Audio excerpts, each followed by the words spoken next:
you know that it only took that one German guy with the mustache 60 days after being voted into power to become a full dictator? Actually, it was technically only 53 days, and he did do it all constitutionally. First of all, absolutely love that creator. Go watch their video. Super important. Yes, Jewish people voted for the mustache man because they didn't believe that he was going to do everything that he said he was going to do. Sound familiar? Let's talk about it. First of all, this wasn't asked of me, but I want to shout out to The Atlantic for being super chill and contacting me, recognizing that we all need to work together to cover this on all angles now. Because yes, in only 53 days, in a party that won by 51%, it was hardly the majority, they dismantled the democracy and destroyed the constitutional republic through constitutional means. So listen up and listen well. We're going to do this quickly, but I bet you if we sat here for hours, we could go down the checklist and find out they're pretty much using the same playbook here. The moment that the mustache man got elected, he wanted to make sure that no one could do to him what he just did to everyone else. So even though they only won by 51%, they started growing their seats and absolutely stacking full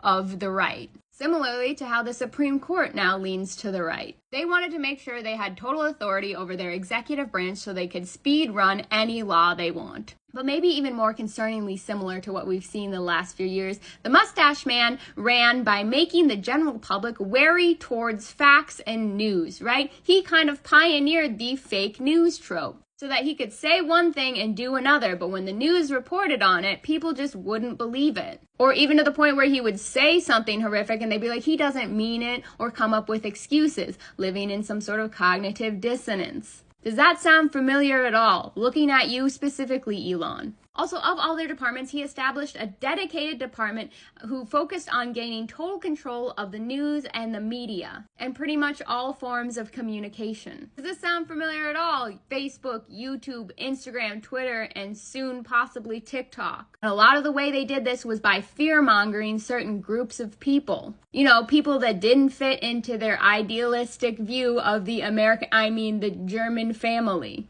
And they started all that by aiming it at two very specific groups of people. Yes, that's right. This was around back in that time, and they really, really went after them. And I think you already know the other group of people that they focused this on, right? And so they began by doing mass deportations. That's right. What we now know as a word I probably can't say on here began by just calling it mass deportations. This is why paying attention in history class is so important, and probably why they want to go after the Department of Education. And how do we stop this? I don't know. I'm just a girl who reads articles and notices patterns. This one's pretty obvious, but at least let's start calling them what they are, although I think they might actually like that at this point.